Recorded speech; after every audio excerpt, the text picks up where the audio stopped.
ओम नमः सुदेभ्यः। ओम नमः सुदेभ्यः। ओम नमः सुदेभ्यः। मंगलम भगवान वीरो मंगलम गौतमोनि मंगलम कुंद कुंदाद्यो जैन धर्मोस्तु मंगलम सर्वमंगल मांगल्यम सर्वकल्याणकारकम प्रधानम सर्वधर्माणां जैनं जयतु शासनं जैनं जयतु शासनं वंदितु सर्वसिद्धे ध्रुवमचलमणोवं गतिं पत्ते मोक्षामि समय पावुर मृणमो सुधि केवली भणिदम् नमः समय साराय स्वानुभूत्या सकाशते चित्सुभावाय भावाय सर्वभावान्तरच्छिदे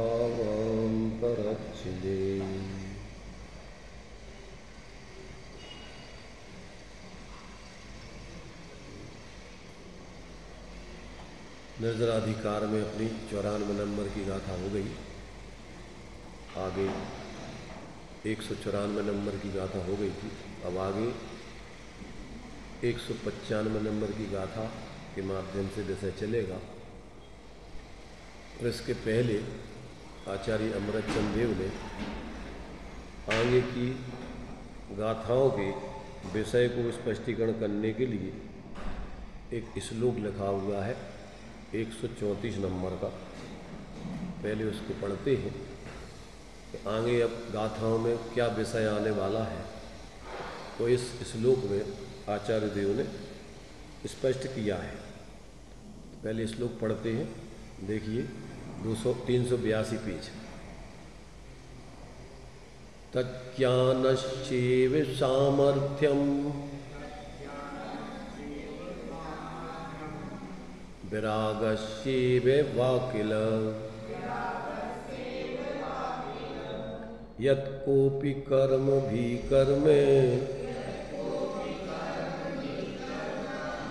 भुञ्जानोऽपि न बध्यते।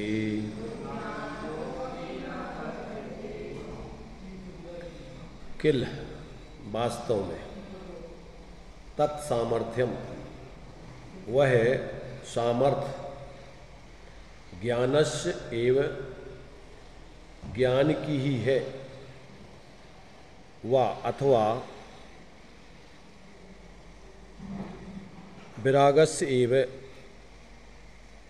विराग की ही है, यत किम की कह अपि कोई सम्यक दृष्टि जीव कर्म भुंजाना अपि कर्मों को भोगता हुआ भी कर्म भी न बद्धते कर्मों से नहीं बंधता। और इस प्रकार के ज्ञानियों के सामर्थ्य को कि वो कर्मों को भोगते हुए भी कर्मों से नहीं बंधते, ऐसा देखकर ज्ञानियों के जीवन को अज्ञानी जीवों को आश्चर्य उत्पन्न करती है। अज्ञानी जीव, इसमें आश्चर्य उनको उत्पन्न होता है और ज्ञानी उसकी वास्तविकता को समझता है। तो यहाँ अपने लिए ये तो मात्र इतना बता करके इन्होंने आगे इन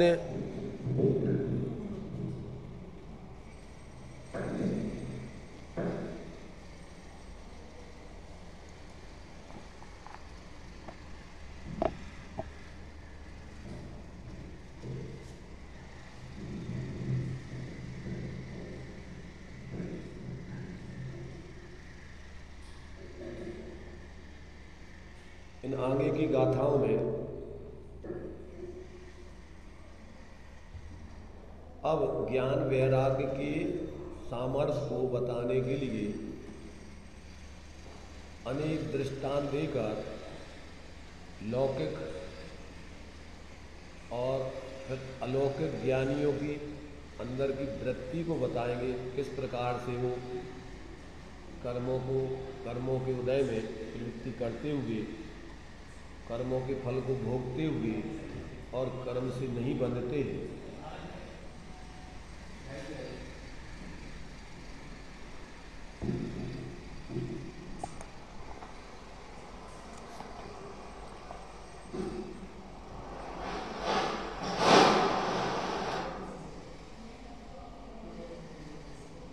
बहुत ही सुंदर तरीके से आचार्य देव स्पष्टीकरण करने वाले हैं इस निर्जराधिकार में, ताकि जो ज्ञानियों की उस ज्ञान वैराग्य की सामर्थ्य को नहीं समझते हैं, तो या तो उन पर अविश्वास करते हैं कि ऐसा नहीं हो सकता है, कि भोगते हुए भी और इनको बंद नहीं होता है, कर्मों के उदय में प्रवृत्ति करते हुए इनको बंद नहीं होता है, या तो उनको विश्वास नहीं होता है, उन पर अश्रद्धा करते हैं, और या फिर उस विषय को ना समझ करके उससे अलग हो जाते हैं कि भैया ये तो सब बातें अपनी समझ से परे हैं, पर अपने हिसाब से वो प्रवृत्ति करते रहते हैं। इसके मर्म को समझकर जीवन में उसको प्रकट करने का पुरुषार्थ सम्यक नहीं करते। इसलिए इन सब बातों को समझ करके जो जीव निकट भव्य हैं, वो इन आचार्यों की बातों को, ज्ञानियों के ऐसे जीवन को समझने का प्रयत्न करेंगे, अपने जीवन में उस प्रकार का परिवर्तन करके, तभी जाकर के वो भी स्वयं वैसा अनुभव करते हुए सच्चे धर्मात्मा बन करके और इस लोक में रहते हुए अलौकिक जीवन जिएंगे। इस लौकिक जीवन से हटकर के उनका जो आंतरिक जीवन होता है वो स्वयं अनुभूत होता है, अनुभवगम होता है, वो वास्तव में बाहर में शब्दों में कहा नहीं जा सकता है। ऐसा जब वो जीवन स्वयं समझ करके और इस रहस्य को अपने जीवन में प्रकट करके देखते हैं, तो वो स्वयं ही वास्तव में अपने में अपूर्वता अनुभव करते हैं और फिर अपने पूर्व जीवन पर वो स्वयं हंसते हैं, अरे हम क्या सोचते थे और वास्तव में यथार्थता क्या है। तो यहाँ पर अभी इतनी सूचना दी है कि वास्तव में वह सामर्थ्य ज्ञानियों का जो ज्ञान का ही है अथवा विराग का है, विराग का ही है कि सम्यक दृष्टि कर्मों को भोगते हुए भी कर्मों से नहीं बंधते हैं। ये अब आगे उसका इसी सब बातों का स्पष्टीकरण आगे की गाथाओं में, इस निर्जराधिकार में कि ये किया जाने वाला है। ज्ञान की सामर्थ्य बताएंगे, वैराग्य की सामर्थ्य बताएंगे, दोनों की सामर्थ्य बताएंगे, दृष्टांत देंगे, लौकिक ज्ञानियों के जीवन को और अज्ञानियों के जीवन की तुलना करके स्पष्टीकरण करेंगे। ऐसा अनेक अनेक दृष्टिकोणों से स्पष्टीकरण करने वाले। अभी अपन ने जो गाथाएं पढ़ी हैं उनमें अपने लिए द्रव्य निर्जरा और भाव निर्जरा, अभी तो सामान्य से इतना ही कहा है कि ज्ञानियों के जीवन में द्रव्य निर्जरा और भाव निर्जरा होती है, आगे के लिए बंद नहीं होता है। अब वो द्रव्य निर्जरा और भाव निर्जरा का कारण क्या है, तो उस कारण को सिद्ध कर रहे हैं।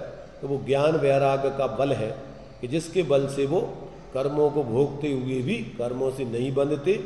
ऐसा जो है यहाँ पर इसलिए उनको निर्जरा होती है, वो बात यहाँ पर आगे अब ज्ञान की सामर्थ्य को इस 195 नंबर की गाथा में आगे फिर वैराग्य के सामर्थ्य को आगे 196 नंबर की गाथा में क्रम से स्पष्टीकरण करके और आचार्य देव बहुत ही सुंदर लौकिक दृष्टांत आदि दे करके और उसका खुलासा करने वाले हैं।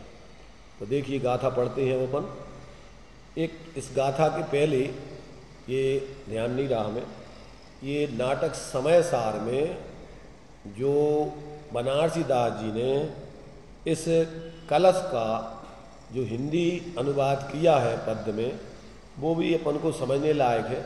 इसमें इन्होंने इसी कलश में इन्होंने बहुत सारे 6-7 दृष्टांत देकर इस कलश के पद्यानुवाद और स्पष्टीकरण किया है, तो लोगों के लिए उसका भाव समझ में आ सके। पहले हम नाटक समय सार के इन छंदों को भी पढ़ के और फिर आगे चलेंगे। देखिए, महिमा ज्ञान, महिमा सम्यक ज्ञान की, अरु विराग बल जोई, क्रिया करत फल भुंजते, करम बंद नहीं होई। ये तो इस श्लोक का सामान्य अर्थ इन्होंने करके और ये छंद हिंदी में बनाया है। तो इसमें क्या कह रही है?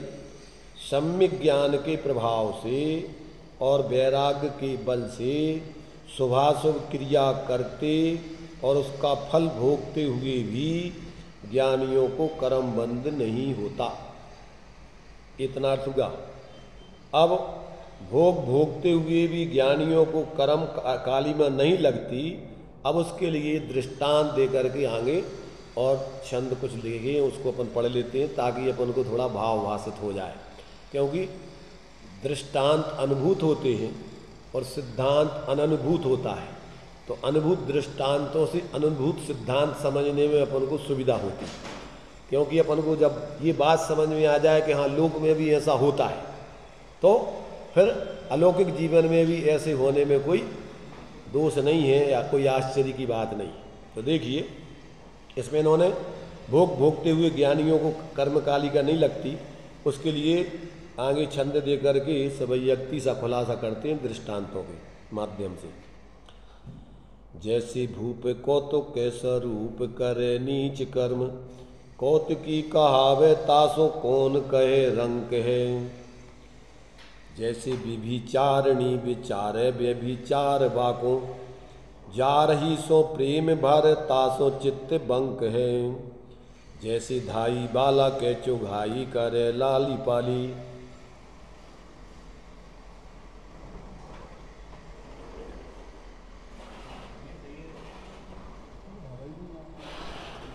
तुम यार बीच में आकर के डिस्टर्ब करते हो, इतना नहीं समझ में आता। इन लोगों का उपयोग खराब होता है। तुम सबसे ज़्यादा समझदार हो, इन लोगों को कुछ नहीं होता हो, और जैसे हवा लगती है उसी तरह इसका उपयोग खराब होता है। तुम्हें पता है?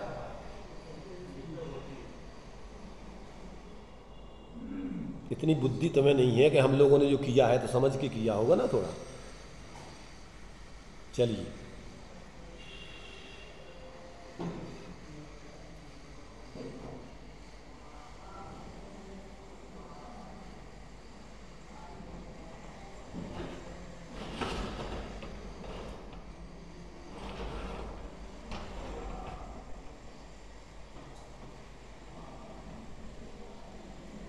देखिए आगे। जैसे भूप कौतुक के स्वरूप करे नीच कर्म, कौतुकी कहावे तासो कौन कहे रंक है। जैसे व्यभिचारिणी विचारे व्यभिचार बाको, जार ही सो प्रेम भर तासो चित्त बंक है। जैसे धाई बालक चुघाई करे लाली पाली, जाने ताही और को जदपि बाकी अंक है। तैसे ज्ञान बंत नाना भांति कर तूती ठाने, क्रिया को भिन्न माने याते निकलंक है। देखो कितने दृष्टांत दिए यहाँ। जिस प्रकार राजा खेल स्वरूप छोटा काम करे तो भी माने कोई भी इस प्रकार का मनोरंजन करने आदि के लिए, जैसे मान लीजिए कोई होली आदि के टाइम पर क्या होता है, ये अपन लोग देखते हैं ना, बड़े बड़े नेता लोग गधे पे बैठाल करके घूमते हैं, देखे कभी? हैं? यहाँ पर अपन होली के टाइम पर जब वो निकलता है ना, जो मनोरंजन आदि करने के लिए जो कौन सा समारोह, चल समारोह जो भी हो, तो उस पर इसी प्रकार से कार्यक्रम चलते हैं। तो वो गधे पे बैठ कर के निकलते हैं, मुँह काला कर देते हैं कि कुछ कर देते हैं, तो ऐसा सब नाटक चलता है। तो जिस प्रकार से अगर कोई राजा, जैसे मुख्यमंत्री वगैरह ऐसा अगर वेश बना करके और अपना छोटा काम करते हुए दिख रहे हो सामान्य व्यक्तियों जैसे, अथवा अपन देखते हैं कि अभी जब चुनाव वगैरह आते हैं तो प्रधानमंत्री झाड़ू लेकर के जो इनके काम करते हैं, जो झाड़ू वाले लगाने वाले होते हैं, करते देखे क्या नहीं देखे हैं?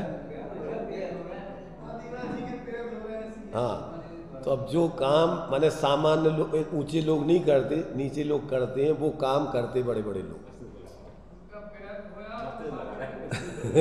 गंदोदक गंदोदक है वो। तो हाँ, तो देखो, तो अब ऐसा ये कह रहे, देखो दृष्टांत, ये तो अपन छोड़ो, वो अपन ये सिद्धांत समझना है यहाँ पर। तो यहाँ कहते हैं जिस प्रकार राजा खेल खेल में कोई छोटा काम करे तो भी वह क्या कहलाता है? नीच नहीं कहलाता है, नीचा नहीं कहलाता है, वो उसको लोग राजा ही समझते हैं, उसे कोई गरीब नहीं कहता है। अथवा जैसे व्यभिचारिणी स्त्री पति के पास रहे तो भी उसका चित्त तो अपने यार ही में लगा रहता है, पति से उसको प्रेम नहीं रहता। ये देखने में आता होगा, जिसको जिससे प्यार होता है वो आता है ना राजा का, कि वो किससे अपने नौकर से प्रेम करती थी, आता ना प्रथमानक के ग्रंथों में। तो उसको उसी से रह तो रही है वो अपने पति के पास, परंतु उसका प्यार कैसे चल रहा है? वो अपने यार से उसका प्रेम चलता रहता है। अब महावत, हाँ महावत का, हाँ जो भी कोबड़ा महावत सब कुरूप, फिर भी उसी से प्यार है। अपन लोक में अपन देख रहे हैं, लोक में देखते हैं डेली जो है शादी होने के बाद, और लड़कियां जो पहले प्यार करती हैं किसी से उसके साथ भाग जाती, पहले तो रहती, कभी मौका पड़ता है तो भाग भी जाती। तो मतलब रह रही हैं कहाँ और उनका प्यार कहाँ चल रहा है? अन्य से, किसी से। तो जैसे लोक में यहाँ देखते हैं कि जो जिसको इस प्रकार किसी से प्यार हो जाता है तो वो पति के पास रहते हुए भी अपने उसी यार में उसका चित्त रहता है। अथवा जिस प्रकार धाय बालक को दूध पिलाती है, लालन पालन करती है और गोद में लेती है, तो भी उसे दूसरे का जानती है, उसी प्रकार ज्ञानी जीव उदय की प्रेरणा से उदय की प्रेरणा से क्या करते हैं? भांति भांति की शुभाशुभ क्रिया करते हैं, परंतु उस क्रिया को आत्म स्वभाव से भिन्न कर्म जनित मानते हैं। इससे सम्यक ज्ञानी जीवों को उसमें मोह नहीं होता, लगाव नहीं होता, इसलिए उनको कर्म बंध नहीं होता। बंध कैसे होता है? क्रिया से नहीं, भावों से। अंदर में तुम्हारे भाव अभिप्राय क्या चल रहा है? तो मतलब ये है कि मिथ्या दृष्टि कदाचित कहे कि मैं शुद्ध बुद्ध हूँ, परंतु बाहर में, शरीर में, पर्यायों में, संयोगों में, भोगों में एकत्व बुद्धि रहती है। और सम्यक दृष्टि कहे कि हमें भैया ये चीज़ अच्छी लगती है, ये चाहिए खाने को, ये चाहिए, उसको आवश्यकता शरीर के लिए हो, औषधि आदि वो माने इच्छापूर्वक लेवे भी, पर अंदर में जानता है कि ये हमारी शरीर की नौकरी है, ये हमारा भोजन नहीं है। अपना भोजन तो ये ज्ञान का अमृत, वैराग का अमृत, जो अपन को अंदर में ज्ञानानंद स्वाश्रय से प्रकट हुआ है, वो अपना भोजन है। और ये तो उदय जन अपन की मजबूरी है, मजदूरी है। जब तक अभी पूर्ण स्वाधीन दशा प्रकट नहीं हुई तब तक अपनी ये मजबूरी और मजदूरी है, नौकरी कर रहा है अपन कर्मों के उदय की। यानी क्या जानता है? उसका स्वामी नहीं बनता वो। जैसे नौकर व्यक्ति मालिक के यहाँ काम करता है तो उसका स्वामित्व किसको है? नौकर को क्या मालिक को? उसका स्वामित्व नहीं है, वो ऊपर ऊपर करके अंदर में उसकी कोई रुचि रस नहीं। ऐसे ही सम्यक दृष्टि जीवों के कर्म के उदयजन्य कार्यों में अरुचि भाव से, विरक्त भाव से, वियोग बुद्धि से और अपने स्वभाव से भिन्न जानकर प्रवृत्ति होती है, इसलिए उनको तद्जन आश्रव बंध नहीं होता। अब अपन को चूंकि सम्यक दृष्टि के क्या होता है कि नियम से ज्ञान वैराग्य बल होता है, तो अब उसके सम्यक दर्शन है, सम्यक ज्ञान है, और जितनी स्वरूप स्थिरता है वो सम्यक चारित्र है, तो वो ज्ञान वैराग्य में जाएगा। और जितनी अस्थिरता है वो अभी कमजोरी बसात उसका राग है, पर उस राग में राग नहीं है। क्या नहीं है उसको?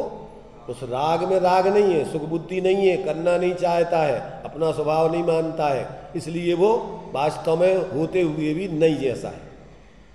जैसे शरीर में कोई बीमारी है तो वो शरीर का कोई अंग नहीं है, स्वास्थ्य नहीं है, वो बीमारी अतिरिक्त है और वो निकाल देने लायक है, वो रखने लायक नहीं है। इसलिए ज्ञानी निरंतर उसको निकालने के लिए ही प्रयत्न करते हैं, औषधि आदि करते हैं, परहेज आदि करते हैं। तो क्या औषधि करते हैं ज्ञानी अपनी विकारी परिणति को दूर करने के लिए? औषधि विचार ध्यान, अपने स्वरूप का विचार और स्वरूप का ध्यान करते हुए वो बाहर से विभावों से हटकर अपने स्वभाव की ऊर्ध्वता करके और पूर्ण वितरागता की सिद्धि करते हैं। तो ये जो है एक छंद तो ये दिया, और भी दृष्टांत के लिए एक छंद और दिया है इन्होंने, देखिए।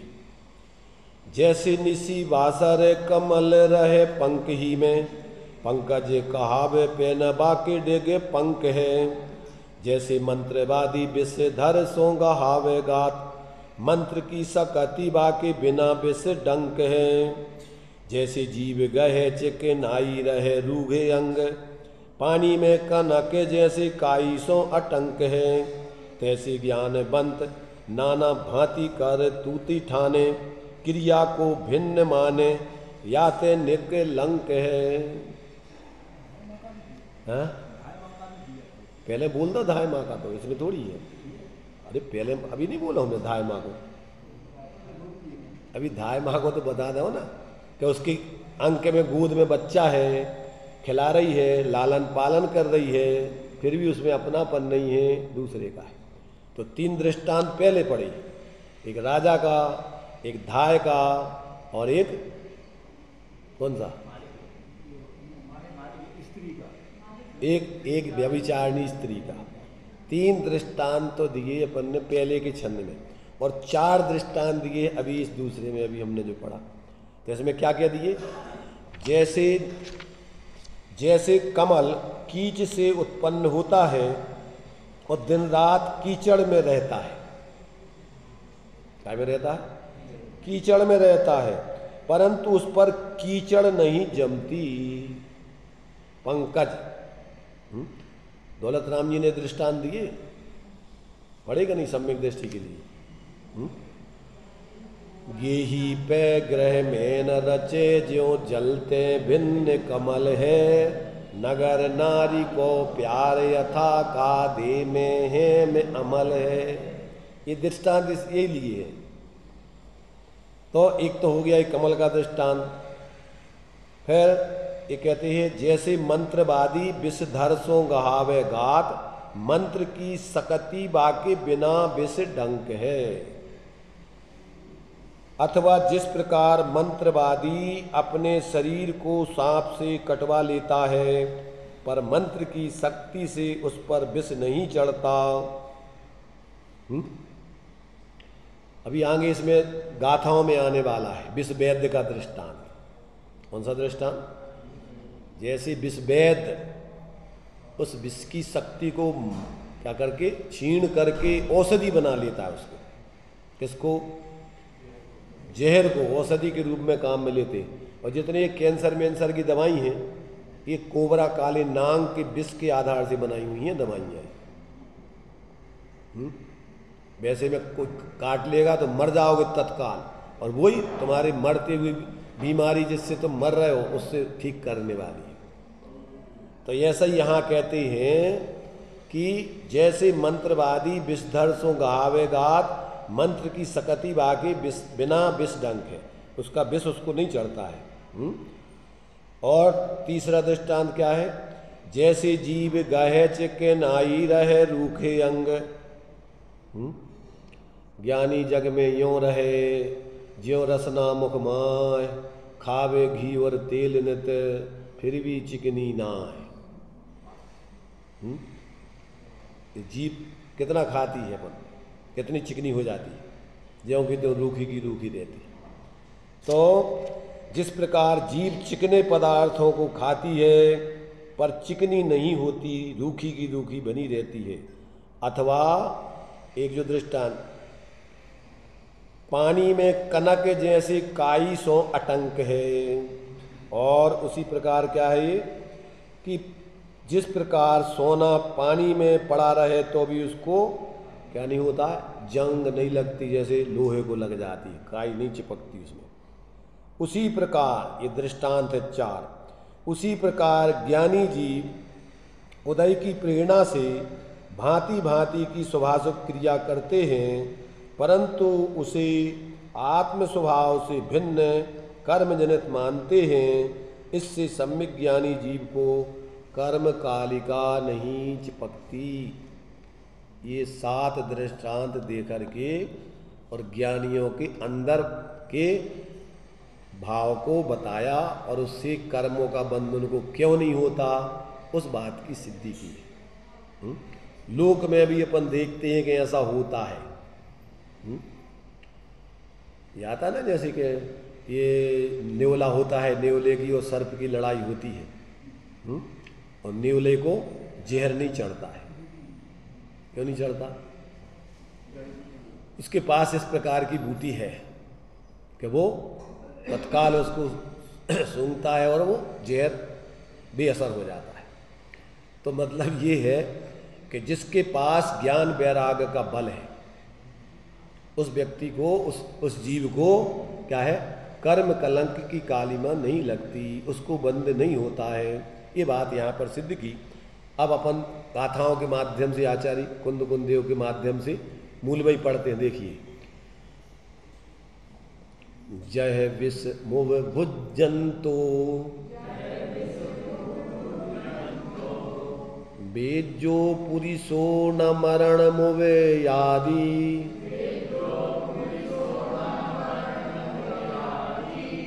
पोगल कम्मसुदयम तह भुंजदि नेव बज्जदे नाणी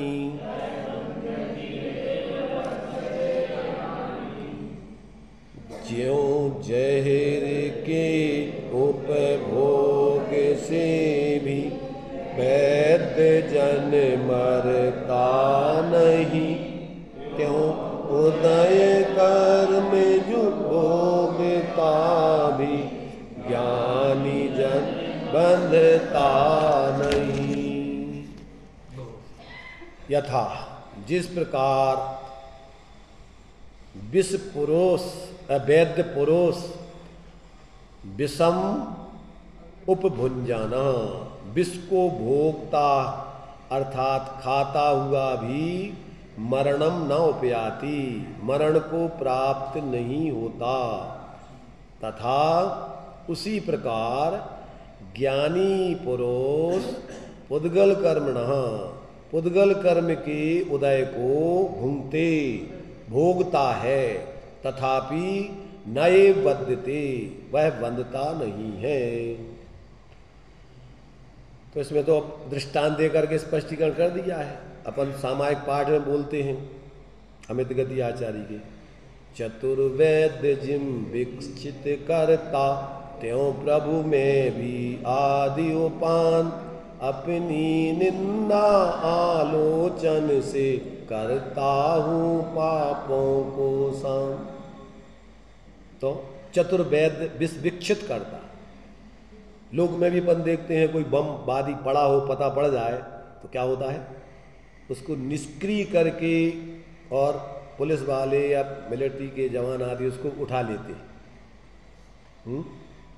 तो ये व्यवस्थाएं हैं कि अगर उनमें इस प्रकार की माने सामर्थ्य, मारण सामर्थ्य है, तो उस मारण सामर्थ्य को छीण करके और उसके लिए मारण सामर्थ्य खत्म की जा सकती है।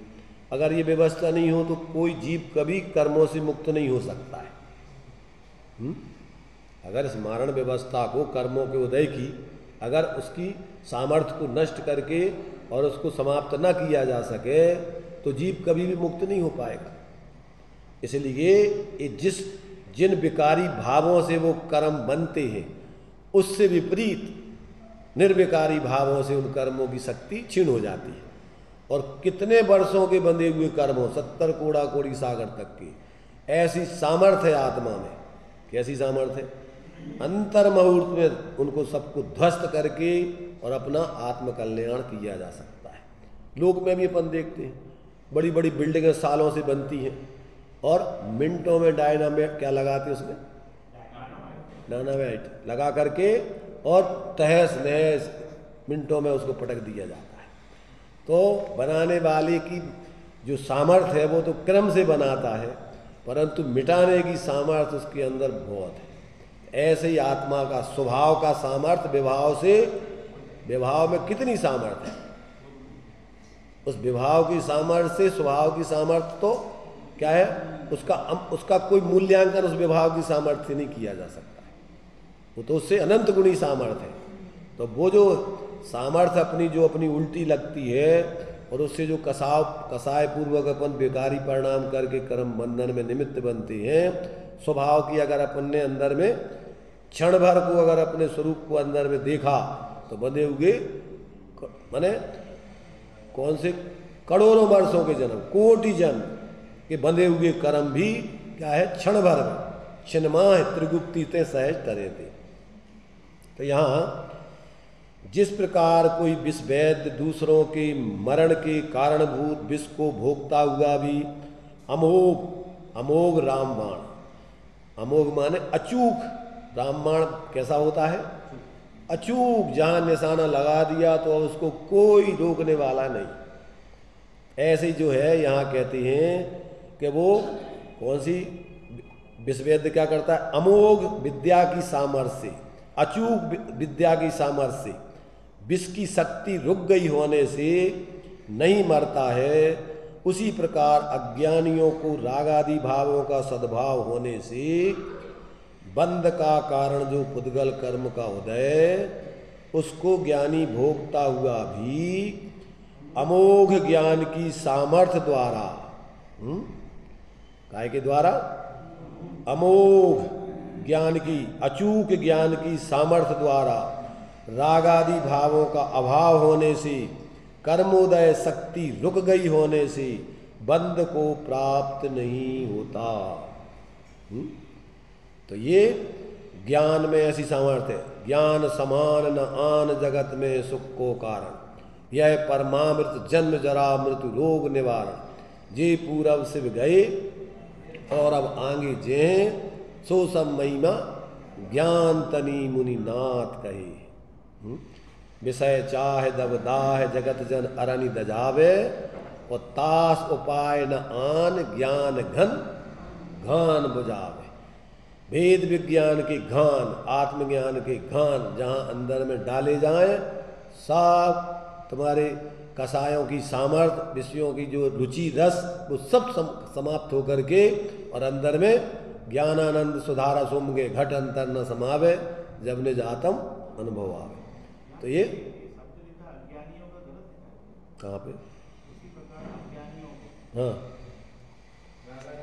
हाँ उसी प्रकार अज्ञानियों को रागादि भावों का सद्भाव होने से बंध का कारण जो पुद्गल कर्म का उदय, उसको ज्ञानी भोगता हुआ भी अमोघ ज्ञान की सामर्थ्य द्वारा रागादि भावों का अभाव होने से, कर्मोदय शक्ति रुक गई होने से बंध को प्राप्त नहीं होता। हमने अभी क्या पढ़ा था,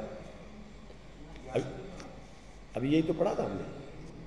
तो अज्ञानियों को जो क्या, अज्ञानियों को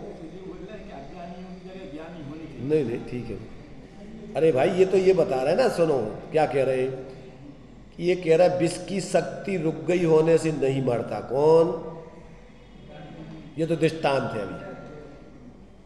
उसी प्रकार अज्ञानियों को रागादि भावों का सद्भाव होने से जो बंध का कारण पुद्गल आदि है, सद्भाव होने से बंध का कारण जो पुद्गल कर्म का उदय है, उसको ज्ञानी भोगता हुआ भी अमोघ ज्ञान की सामर्थ्य द्वारा रागादि भावों का अभाव होने से, कर्मोदय शक्ति रुक गई होने से बंध को प्राप्त नहीं होता।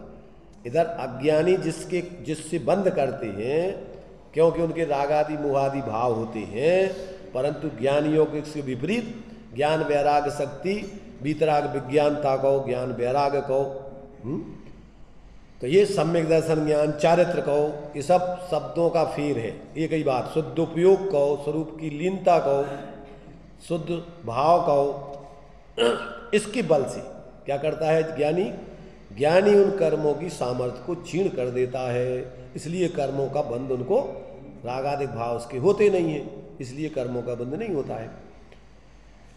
जैसे वैद्य मंत्र, तंत्र, औषधि इत्यादि अपनी विद्या की सामर्थ्य से विष की घातक शक्ति का अभाव कर देता है, जिससे विष खा लेने पर भी उसका मरण नहीं होता, उसी प्रकार ज्ञानी के ज्ञान की ऐसी सामर्थ्य है कि वह कर्मोदय को बंद करने की शक्ति का अभाव करता है, और ऐसा होने से कर्मोदय को भोगते हुए भी ज्ञानी के आगामी कर्म बंद नहीं होता। इस प्रकार सम्यक ज्ञान की सामर्थ्य कही गई है। देखो, अब जो विष वैद्य, पहले उसने विष की शक्ति को क्या किया? क्षीण किया, फिर सेवन किया। ऐसे जो कर्म का उदय है वो ज्ञानियों के ज्ञान वैराग्य के बल से उनका सामर्थ्य उदय का क्षीण हो जाता है। किस रूप में होता है वो? उपशम क्षयोपशम क्षय के रूप में उस सामर्थ्य पूर्वक उदय में नहीं आता, उनका मात्र द्रव्य रूप से सामान्य उदय आता है, भाव उसका खत्म हो गया। जैसे अपन बोलते हैं ना, जरी जीवरिया, जली हुई रस्सी कि दिखने में रस्सी जैसी दिखती है परंतु अंदर अब उसमें कोई सामर्थ्य नहीं। ऐसे अंदर से उनका भाव क्षीण कर दिया गया, माने जो अनुभाग है, अनुभव कराने की सामर्थ्य, जैसे जो क्षय उपशम सम्यक थे, उपशम सम्यक थे, छायक सम्यक थे। देखो, उदय में तो उसका भावों का निमित्त नैमित्तिक संबंध बताया है, और अनुदय में उपशम, क्षय उपशम और क्षय बताया है। तो उसमें क्या हो गया कि कर्मों का उपशम होकर के फिर क्या हुआ? क्या बोझ जाति के उदय में आ ही नहीं रहे, तो भाव आपके अशुद्ध होने का जो उदय निमित्त अब हो नहीं रहा। क्षय उपशम है तो सर्वघाती स्पर्धकों का उदयाभावी क्षय, उन्हीं का सद्वत्सारूप उपशम, देशघाती प्रकृति का उदय, इसलिए उस जाति का उनके भाव हो गई नहीं, उदय नहीं है तो। और क्षय में उस जाति की सामर्थ्य पूरी क्षीण कर दी, तो अब क्या होगा कि अब उसको उस जाति का अनुभव होना ही नहीं है। तो ये भावों की सामर्थ्य से, अपने काय की भावों, ज्ञान वैराग्य के बल से पहले मिथ्यात्व अवस्था में ऐसा आपको तत्व निर्णय करके, और जो अनादि काल से अज्ञान दशा में अपन पर में, विभाव में एकत्व बुद्धि आदि करके, ममत्व बुद्धि आदि करके निरंतर मोह राग द्वेष कर रहे, तो अब ज्ञान अभ्यास करने से वो मोह राग द्वेष भाव न करते हुए, और अब क्या होगा कि तुम्हारे अंदर जो पूर्व बंधे हुए कर्म हैं उनकी स्थिति अनुभाग आदि क्षीण होगा। देखो, अपने भावों की विशुद्धता के, अब निगोद से जीव निकलता है तो काय के बल से निकलता है, और निगोद में पड़े रहते हैं तो काय के बल से पड़े रहते हैं, भावों के इस प्रभाव से। भाव कलंक सुपौरा निगोद भाषम न मुंचति जीवा। भावों की कलंक की प्रचुरता, मोह की प्रचुरता, उस शरीर आदि में, उस पर्याय में एकत्व बुद्धि, और वहां से निकलते हैं तो मंद कसाय के बल से। वहां भी भेद विज्ञान, अभी बुद्धि तो है नहीं, तो वहां उनकी काल लब्धि वसात उन जीवों की क्या होती है?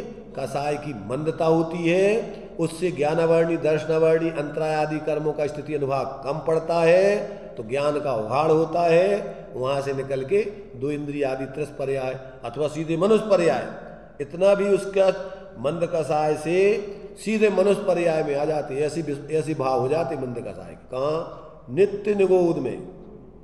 देखो आप, इसलिए कहा जीवन के परिणामन की अति विचित्रता देखो, बाहर की क्रियाओं से नहीं ध्यान रखना। जो लोग भावों पर ध्यान नहीं देते, क्रियाओं की पकड़ होती है, उनके परिणाम निरंतर बिगड़ते रहते। क्या? जिनको बाहर की क्रिया की पकड़ है, और क्रिया तो आचार्यों ने उपदेश दिया था भावों की शुद्धि के लिए, और उन्होंने क्रिया पकड़ ली और भाव भूल गए, तो ये तो घाटे का धंधा हो गया। दुकानदारी अपन कर रहे हैं, माल बेच रहे हैं ज़्यादा, तो काय के लिए? पैसा कमाने के। और माल बेचते रहे और अपन उसमें ध्यान नहीं देवे कि हमें इसमें इनकम कितनी, हमें तो माल ज़्यादा बेचना। कोई 1,00,000 रुपए का माल बेचे और उसमें घाटे में बेच देवे कि हमें तो बिक्री ज़्यादा करना, भीड़ दिखने चाहिए हमारी दुकान पे, क्या होगा? एक व्यक्ति 10,000 की बिक्री करता है और 25% की इनकम ले रहा है, और एक व्यक्ति घाटे में बेच रहा है माल। दुकान के पास भीड़ तो बहुत है उसके पास, परंतु धंधा घाटे का। तो बाहर की धमाल करने में परिणाम बिगाड़ या कुलता करे तो घाटे का धंधा है, और क्रिया तो कम हो। और मुनिराजों की तो क्रियाएं धीरे धीरे सब जितना ऊंचा होता जाएगा, क्योंकि क्रियाएं तो होती हैं कसाय पूर्वक छदमस्त की, तो कसाएं जितनी शांत होती जाएंगी उतनी उतनी क्रियाएं रुकती जाएंगी, बदलती जाएंगी। स्थूल क्रियाएं जो कसाय में होती थी वे होंगी नहीं, जो मंद कसाय के कार्य है वो रह जाएंगे, और फिर वे भी धीरे धीरे कम पड़ते जाएंगे, एक दिन पूर्ण छूट जाएंगे। तो अंदर से जब तक व्यक्ति को भावों का विवेक नहीं है, तत्व ज्ञान नहीं है, तब तक वो क्या करता है, बाहर में ही उसका ध्यान रहता है और परिणामों पर अभिप्राय पे ध्यान नहीं। हम किस अभिप्राय से कौन सा काम कर रहे हैं? अब जैसे ये अपन देखो ना, ये दान आदि देने में लोगों का हमारा हम दे देवे, हम आए हमारे लिए ऐसा लगे कि हमने दे दिया, उससे क्या होता है? आकुलता, संकल्प विकल्प नहीं हो पाते हैं, बेचैन होता है, परिणाम बिगाड़ता है। और ये भाव रहे कि भैया इनका कहीं आहार हो गए, निर्दोष आहार हो के इनकी साधना चलती रहे। ये नहीं है हमारा क्या है, हमारा क्या है, कोई हमारा है क्या? अरे हमारा तो ये कि भैया इनकी साधना में अपन जो है साधना कर रहे, इनको किसी प्रकार व्यवधान ना है, इस भाव से अपन दे रहे, हो जाए तो ठीक, नहीं होवे तो भी अपन को क्या परेशानी? भाई कोई देना लेना धर्म थोड़ी है। पुण्य भाव भी तुम्हारे परिणामों के अभिप्राय से, तुम्हारा अभिप्राय क्या है उसमें? हमने दे दिया और अहंकार कर लिया कि देखो हमारे यहाँ हो गए आहार, और दूसरे व्यक्ति ने कि भैया कहीं भी होगा चलो अच्छा है, और तुमने अहंकार कर लिया तो तुमने तो पाप बांधा और उसने पुण्य बांधा। तो लोगों को अभी क्या है, कुछ ना अभिप्राय का पता है ना भावों का पता है, और अपने क्या करते हैं, वो बाहर में सिर्फ दूसरों को दिखाना चाहते, फोटो खिंचा करके कि देखो हम आगे खड़े होकर। अरे तुम आगे पीछे क्या होना तुम्हारा, ये तो बताओ। ये तुम्हारी फोटो है क्या जो तुम्हारे कैमरों में खिंचती है? ये किसकी फोटो है? तो पुद्गल हो तुम क्या? तो तुम क्या दिखाना चाहते हो? अरे देखो उसको, तो अब नहीं होते हैं तो बेजाने। पहले तो फोटो खिंचती नहीं थी, कोई थे ही नहीं ये कैमरा फैमरा। जो जितने भी जब साधु हो गए जंगलों में साधना करते थे, उनकी कौन फोटो खिंचती थी क्या? देखो क्या है, कौन क्या कर रहा है तो वो जाने, पर सिद्धांत त्रैकालिक होता है। एक काल से बाधित नहीं होता, क्षेत्र से बाधित नहीं होता, व्यक्ति से बाधित नहीं होता। सबके लिए एक समान त्रैकालिक सिद्धांत है ये, कि जब तक आप अंदर में अपने अभिप्राय परिणामों को वस्तु स्वरूप के अनुकूल नहीं बनाओगे, अपने स्वभाव के अनुकूल नहीं ढालोगे, और बाहर में ही आप उठापटक करते रहोगे, अनंत काल हो गया ये बचकानी हरकतें करते करते, जीवन में शांति की गंध नहीं आई, और अभी भी अपने नहीं में लगे रहेंगे तो किसको क्या लेना देना, ये बताओ। ज्ञानियों ने तो करुणा करके कि भैया ये दुखी है बेचारे, परेशान है। जैसे बच्चे होते ना अज्ञानता में परेशान होते रहते हैं, दुखी, तो हम उनको समझा करके अपन अच्छे कार्य कराने की प्रेरणा देते। ऐसे ही अज्ञान दशा में सारे जीव दुखी है संसार। तो ज्ञानी अपने लिए कि भैया तुम अंदर में देखो, ये बाहर में तुम्हारा स्वरूप नहीं है कहीं, और इसमें कोई धर्म नहीं है बाहर में। तुम्हारा धर्म तो अंदर अपने स्वभाव के आश्रय से प्रकट होता है, और उसके लिए कोई वो दिखता नहीं, तुम खुद अनुभव करोगे, भगवान के ज्ञान में झलकता है, और किसी के दिखाने से तुम्हें कोई लाभ हानि भी नहीं है। जैसे तुम अंदर में सम्यकदर्शी बन गए, ऐसे जीव हो जाए अनंतों कि जिनको कोई जानते नहीं है, मुख चले जाते। तो क्या कमी आ गई उनके सुख में, आनंद में। और जो लोग बाहर के प्रदर्शन में अनंत बार साधु बन गए और शांति की गंध नहीं आई, तो उनको क्या लाभ मिल गया? तो बाहर से कोई नाम फाम कुछ नहीं है, काल्पनिक। एक तो औपचारिक लोक व्यवस्था के लिए नाम रखे अपन ने, लोक में अगर नाम नहीं रखे तो पहचान कैसे होगी? तो ये तो एक औपचारिक नाम है, और इसमें अपन इतने ऐसे लगता है जैसे मेरा नाम लिखा गया उसमें। कौन सा नाम लिखा गया? फलाने चंद फर्स्ट। क्या उनको इनने जो ऐसा काम किया, क्या काम किया? अरे भाई निचली भूमिका में आप व्यवहार में जो कार्य कर रहे हैं तो वे ठीक है, एक व्यवहारिक व्यवस्था में चलो अपन भैया लोक में जीना है तो इसके बिना काम नहीं चलेगा। तो ये लौकिक दृष्टि से विवेकपूर्वक प्रवृत्ति करना, पर उसका दम्भ नहीं करना। और दम्भ करोगे तो वो कार्य तुम्हारा व्यवहारिक दृष्टि से क्रिया रूप में अच्छा है, पर भावात्मक रूप में पाप का बंध होगा। उसमें अंदर में अभिप्राय तुम्हारा खोटा है, दूसरों से अपने को बड़ा दिखाने का भाव। कौन सा भाव है? मान महाविष रूप करह नीच गति जगत में, कोमल सुधा अनूप सुख प्रावे प्राणी सदा। तो जब तक व्यक्ति को ऐसा बोध नहीं होता तब तक इसमें कुछ दम नहीं है। ये चमड़ा बाहर का पुद्गल का है, इसमें भी अपनी कल्पना है, काला घोरा पीला हरा नीला, क्या है सब? कौन सी सुंदरता होती इसमें? कौन सा रंग अच्छा रहता? शरीर में रंग कैसा रहे तो अच्छा होता है। अरे कपोल कल्पना है, भगवान सब रंग के हैं, 2 हरिया 2 सांवरे 2 गोरे 2 लाल और 16 कंचन वर्ण की। कौन सा रंग अच्छा है बताओ? रंग के आधार से अगर तुम तुलना करो, तुम भगवानों में भेदभाव करो कि जी भगवान करिए भगवान बेकार।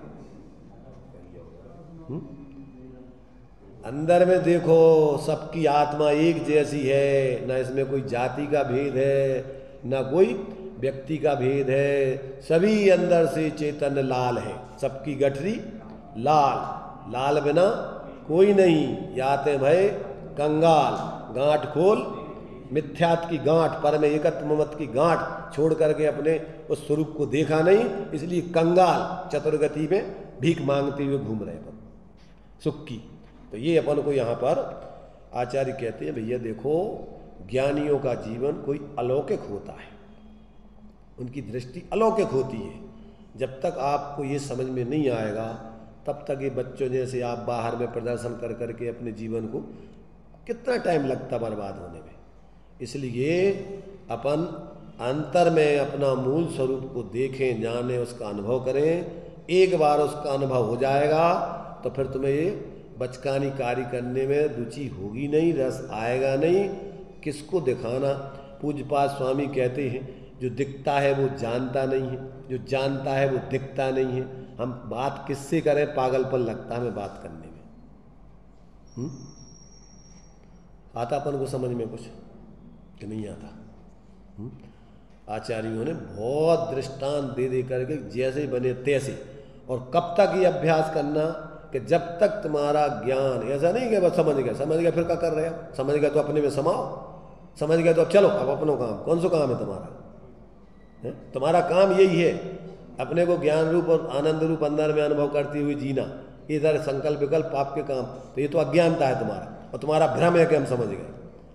समझ जाने वाले व्यक्ति को फिर बाहर की रुचि खत्म हो जाती, रस खत्म हो जाता है। तो ये अपन को यहाँ पर ज्ञानियों का जीवन ज्ञान वैराग्य के बल से वो प्रवृत्ति करते हुए उनके जीवन में बंद नहीं होता। कारण क्या है कि वो अंदर में उनके लिए इस कार्यों को बाहर के वास्तव में कर्म जनित जानते हैं, अपना स्वरूप नहीं जानते हैं। इसलिए विरक्त भाव से ज्ञान पूर्वक और वियोग बुद्धि से प्रवृत्ति करते हुए उसकी निर्जरा करते हैं। उनमें एकत्व बुद्धि नहीं है, उनमें किसी प्रकार मोह नहीं है, उनमें कोई रुचि रस नहीं है। इसलिए वो धीरे धीरे क्षीण होते हुए एक दिन पूर्ण उनका अभाव होकर के और आत्मा अपने ज्ञान पूर्ण ज्ञान को, केवल ज्ञान को प्राप्त करके सहज सुखी होती है। अभी जो है इसका तात्पर्य व्यक्ति का खुलासा और आगे की गाथाओं में भी अभी ज्ञान का बल बताया, फिर वैराग आदि के बल भी बताएंगे। चलिए।